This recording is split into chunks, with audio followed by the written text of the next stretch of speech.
Om Shanti. Good morning. आज प्राणेश्वर बाप दादा के 5 मई 2025 के अनमोल महावाक्य सुनते हैं। मीठे बच्चे, सदा इसी नशे में रहो कि हम संगम युगी ब्राह्मण हैं। हम जानते हैं जिस बाबा को सब पुकार रहे हैं वो हमारे सन्मुख हैं। प्रश्न है, जिन बच्चों का बुद्धियोग ठीक होगा उन्हें कौन सा साक्षात्कार होता रहेगा? उत्तर, सतयुग की नई राजधानी में क्या क्या होगा, कैसे हम स्कूल में पढ़ेंगे, फिर राज्य चलाएंगे, ये सब साक्षात्कार जैसे जैसे नज़दीक आते जाएंगे होता रहेगा। परंतु जिनका बुद्धियोग ठीक है, कंडीशन, जो अपने शांतिधाम और सुखधाम को याद करते हैं, धंधा दौड़ी करते भी एक बाप की याद में रहते हैं, उन्हें ही ये सब साक्षात्कार होंगे। आज का गीत है ओम नमो शिवाय। ओम शांति। भक्ति मार्ग में और जो भी सत्संग होते हैं उनमें तो सब ही गए होंगे। वहाँ या तो कहेंगे बोलो सब वाह गुरु, या राम का नाम बताएंगे। यहाँ बच्चों को कुछ कहने की दरकार नहीं है, ज़रूरत नहीं। एक ही बार कह दिया, घड़ी घड़ी कहने की दरकार नहीं। बाबा भी एक है, उनका कहना भी एक है। क्या कहते हैं बच्चे? माँ में कम याद करो। पहले सीख कर फिर आकर यहाँ बैठते हैं। हम जिस बाप के बच्चे हैं उनको याद करना है। यह भी तुमने अभी ब्रह्मा द्वारा ही जान लिया है।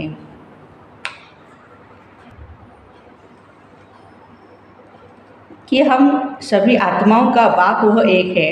दुनिया ये नहीं जानती, तुम जानते हो। हम सब उस बाप के बच्चे हैं। उनको सभी गॉड फादर कहते हैं। और फादर कहते हैं मैं साधारण धर्म में तुमको पढ़ाने आया हूँ। तुम जानते हो बाबा इनमें आए हैं, हम उनके बने हैं। बाबा ही आकर पति से पावन होने का रास्ता बताते। ये सारा दिन बुद्धि में रहता। यूँ शिव बाबा की संतान तो सब है, परंतु तुम जानते हो और कोई भी नहीं जानते। तुम बच्चे समझते हो हम आत्मा हैं। हमको बाबा ने फरमान किया है मुझे याद करो, मैं तुम्हारा बेहद का बाप हूँ। सब चिल्लाते रहते हैं हे पतित पावन आओ, हमें पावन बनाओ। हम पतित बने हैं। ये देह नहीं कहती है, आत्मा इस शरीर द्वारा कहती है। 84 जन्म की आत्मा लेती है ना, ये बुद्धि में रहना चाहिए। हम एक्टर्स हैं। बाबा ने हमको अब त्रिकालदर्शी बनाया है। आदि मध्य अंत का ज्ञान दिया है। बाबा को ही सब बुलाते हैं। अभी भी वह कहेंगे, कहते रहते हैं आओ, और तुम संगम युग ब्राह्मण कहते हो। बाबा आया हुआ है। ये संगम युग को तुम बच्चे जानते हो, ये पुरुषोत्तम युग गाया हुआ है।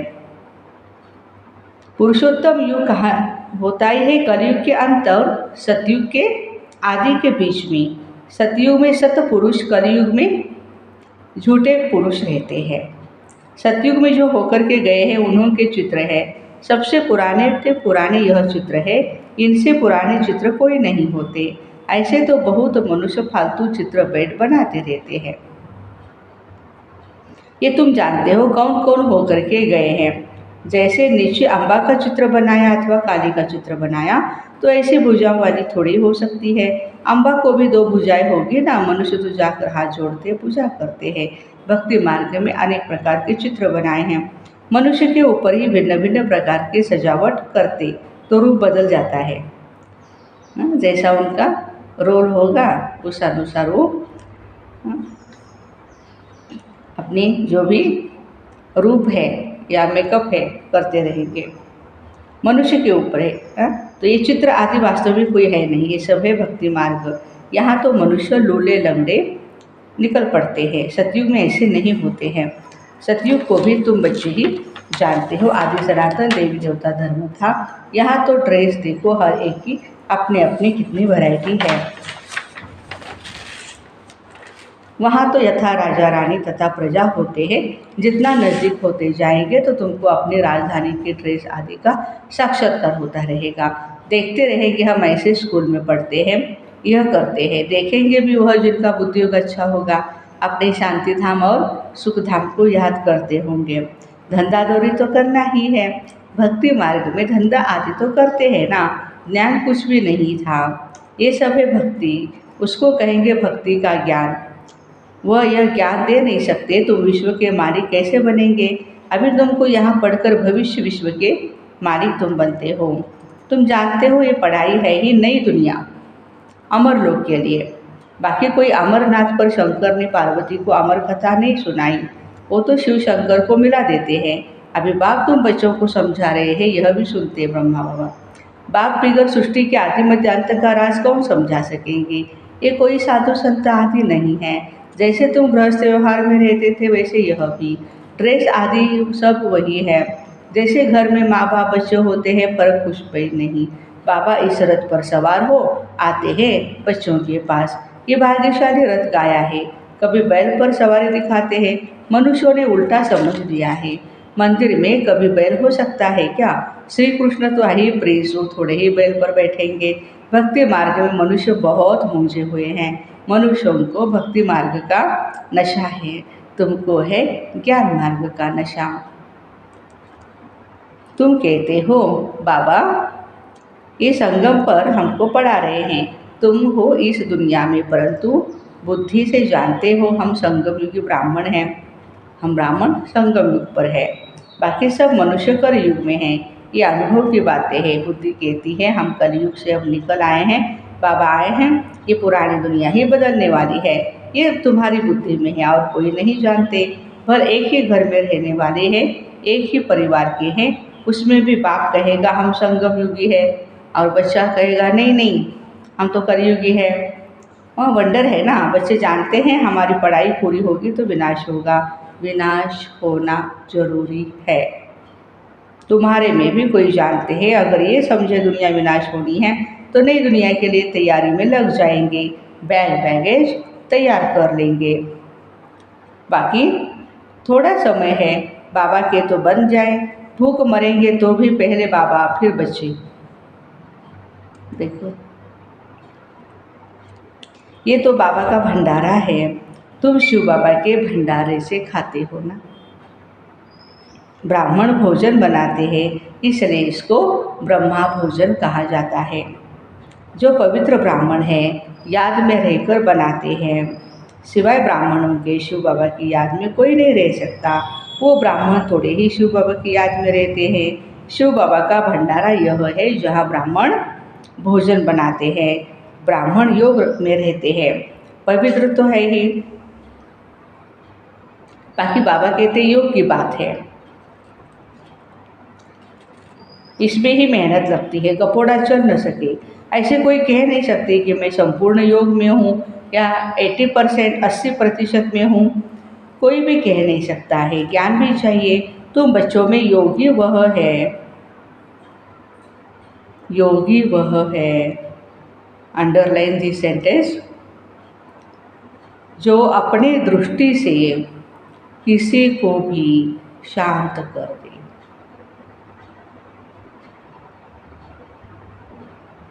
ये भी ताकत है, एकदम सन्नाटा हो जाए।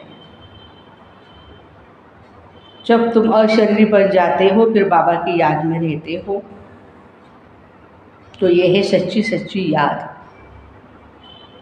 फिर से ये प्रैक्टिस करनी है, जैसे तुम यहाँ याद में बैठते हो ये प्रैक्टिस कराई जाती है। फिर भी सब कोई याद में रहते नहीं, कहाँ कहाँ बुद्धि भागती रहती है, तो फिर वह नुकसान कर देते हैं। यहाँ संदली पर बिठाना भी उनको चाहिए जो समझे हम ड्रिल टीचर है, बाबा की याद में सामने बैठे हैं, बुद्धियोग और कोई तरफ न जाए, सन्नाटा हो जाए, तुम अशरीरी बन जाते हो और बाबा की याद में रहते हो। यह है सच्ची याद। सन्यासी भी शांति में बैठते हैं, वो किसकी याद में रहते हैं? वो कोई रियल याद नहीं, कोई को भी फायदा नहीं दे सकेंगे।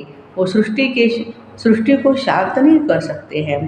बाबा को जानते ही नहीं, ब्रह्म को ही भगवान समझते हैं। वो तो है नहीं। अभी तुमको श्रीमत मिलती है, मामे कब याद करो। तुम जानते हो हम 84 जन्म लेते हैं, हर जन्म में थोड़ी थोड़ी कला कम होती जाती है। जैसे चंद्रमा की कला कम होती जाती है, देखने में इतना मालूम थोड़े ही पड़ता है। अभी कोई संपूर्ण तो नहीं बना है, आगे चल तुमको सब साक्षात्कार होंगे। नहीं तो बच्चियाँ कैसे बताती है इनमें लाइट कम है, इनमें जास्ती है। दिव्य दृष्टि से ही आत्मा को देखती है। ये भी सभी ड्रामा में नूंद है। मेरे हाथ में कुछ भी नहीं है। ड्रामा मुझसे कराते हैं, ये सब ड्रामा अनुसार चलता रहता है। भोग आदि ये सब ड्रामा में नूंद है। सेकंड बाय सेकंड एक्ट चलती है। अभी बाप शिक्षा देते हैं पावन कैसे बनना है। बाप को याद करना है कितनी छोटी आत्मा है जो पतित बनी है फिर पावन बननी है। वंडरफुल बात है ना। कुदरत कहते हैं ना, बाप से तुम सब कुदरती बातें सुनते हो। सबसे कुदरती बात है आत्मा और परमात्मा की, जो कोई नहीं जानते। ऋषि मुनि आदि भी कोई नहीं जानते। इतनी छोटी आत्मा ही पत्थर बुद्धि फिर पारस बुद्धि बनती है। बुद्धि में यही चिंतन चलता रहे, हम आत्मा पत्थर बुद्धि बनी थी और फिर बाप को याद कर पारस बुद्धि बन रही है। लौकिक रीति बाप भी बड़ा फिर टीचर गुरु भी बड़े मिलते हैं। ये तो एक ही बिंदी बाप है, टीचर भी है गुरु भी है। सारा कल्प देहधारी को याद किया है। अब बाबा कहते मामेकम याद करो, तुम्हारी बुद्धि को कितना महीन बनाते। विश्व का मालिक बनना कोई कम बात है क्या। ये भी कोई ख्याल नहीं करते लक्ष्मी नारायण सतयुग के मालिक कैसे बने। तुम भी नंबरवार पुरुषार्थ अनुसार जानते हो। नया कोई इन बातों को समझ न सके। पहले मोटे रूप से समझा फिर महीनता से समझाया जाता है। बाबा है बिंदी, वो फिर इतना बड़ा बड़ा लिंग रूप बना देते हैं। मनुष्यों के भी बहुत बड़े बड़े चित्र बनाते, परंतु ऐसे है नहीं। मनुष्य के शरीर तो यही होते हैं। भक्ति मार्ग में क्या क्या बेड बनाया है। मनुष्य कितना मूंझे हुए हैं। बाबा कहते हैं जो पास्ट हो गया वही फिर रिपीट होता है। अभी तुम बाबा की श्रीमत पर चलो। इनको भी बाबा ने श्रीमत दी है, साक्षात्कार कराया ना ब्रह्मा बाबा को। तुमको बादशाही देता हूँ, अब इस सर्विस में बाबा कहते लग जाओ। अपना वर्षा लेने का पुरुषार्थ करो, यह सब छोड़ दो। तो यह भी निमित्त बना ब्रह्मा बाबा। जो भी लौकिक जिम्मेवारियां थी या बिजनेस वगैरह था तो सब छोड़ दिया। निमित्त बने ना। सब तो ऐसे निमित्त नहीं बनते हैं। जिनको नशा चढ़ा तो आकर बैठ गए, हमको तो राजाई मिलती है, फिर यह पाई पैसे क्या करेंगे। तो अब बाप बच्चों को पुरुषार्थ कराते राजधानी स्थापन हो रही है। कहते भी हैं हम लक्ष्मी नारायण से कम नहीं बनेंगे। तो श्रीमत पर चल करके दिखाओ। इतनी गारंटी से कह रहे हैं कि हम लक्ष्मी नारायण बनेंगे ही, तो श्रीमत पर चल कर दिखाओ। चूचा मत करो। बाबा ने थोड़े ही कहा बाल बच्चों का क्या हाल होगा। ब्रह्मा बाबा को कोई भी चिंता नहीं रही, बस एक झट से झटकू बन गए, सब कुछ बाबा के हवाले कर दिया। एक्सीडेंट में अचानक कोई मर जाते हैं तो कोई भूखा रहता है क्या।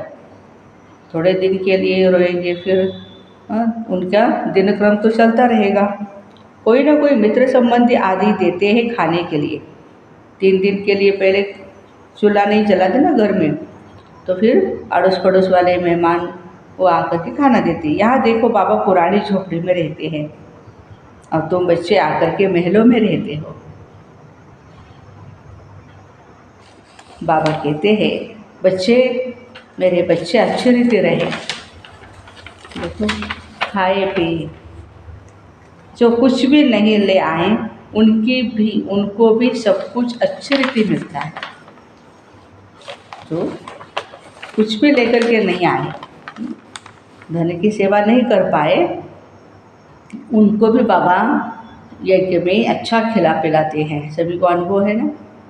इस बाबा से भी अच्छी रीति रहते हैं। शिव बाबा कहते हैं हम तो है ही रमता योगी, कोई का भी कल्याण करने जा सकता हूँ। जो ज्ञानी बच्चे हैं वो कभी भी साक्षात्कार आदि की बातों में खुश नहीं होंगे। सिवाय योग के और कुछ भी नहीं मिलता, कुछ भी नहीं है। इन साक्षात्कार की बातों में खुश नहीं होना है। अच्छा, मीठे मीठे से खिलते बच्चों प्रति माता पिता बाप दादा का याद प्यार और गुड मॉर्निंग। रूहानी बाप की रूहानी बच्चों को नमस्ते। हम रूहानी बच्चों की रूहानी माता पिता बाप दादा को याद प्यार, गुड मॉर्निंग और नमस्ते। वाह बाबा वाह, शुक्रिया बाबा शुक्रिया। धारणा के लिए मुख्य सार है, योग की ऐसी स्थिति बनानी है जो दृष्टि से ही किसी को शांत कर दे। एकदम सन्नाटा हो जाए, इसके लिए अशरीरी बनने का अभ्यास करना है। ज्ञान के सच्चे नशे में रहने के लिए याद रहे, हम संगम युगी है। अब यह पुरानी दुनिया बदलने वाली है। हम अपने घर जा रहे हैं। श्रीमत पर सदा चलते रहना है, चूचा करनी नहीं है। दान, आज का वरदान, परमात्म मिलन द्वारा रूह रिहान का सही रेस्पॉन्स प्राप्त करने वाले बाप समान बहुरूपी भव। जैसे बाप बहुरूपी है, सेकंड में निराकार से आकारी वस्त्र धारण कर लेते हैं, ऐसे आप भी इस मिट्टी की ड्रेस को छोड़ आकारी फरिश्ता ड्रेस, चमकीली ड्रेस पहन लो तो सहज ही मिलन भी होगा। और रूह रिहान का क्लियर रिस्पॉन्स समझ में आ जाएगा, क्योंकि ये ड्रेस पुरानी दुनिया की वृत्ति और वाइब्रेशन से, माया के वाटर या फायर से प्रूफ है। फरिश्ता ड्रेस हमारा, इसमें माया इंटरफियर नहीं कर सकती है। आज का स्लोगन, दृढ़ता असंभव से भी संभव करा देती है। दृढ़ता असंभव से भी संभव करा देती है। अव्यक्त इशारे, रूहानी रॉयल्टी और प्योरिटी की पर्सनालिटी धारण करो। ब्रह्मा कुमार का अर्थ ही है सदा प्योरिटी की पर्सनालिटी और रॉयल्टी में रहना। यही प्योरिटी की पर्सनालिटी विश्व की आत्माओं को अपनी तरफ आकर्षित करती है, और यही प्योरिटी की रॉयल्टी धर्मराजपुरी में रॉयल्टी देने से छुड़ाएगी। रॉयल्टी देना मतलब दंड देना। हाँ, इस रॉयल्टी के अनुसार भविष्य रॉयल फैमिली में आ सकेंगे। हाँ, प्योरिटी की पर्सनालिटी, रूहानी रॉयल्टी के फायदे देखो।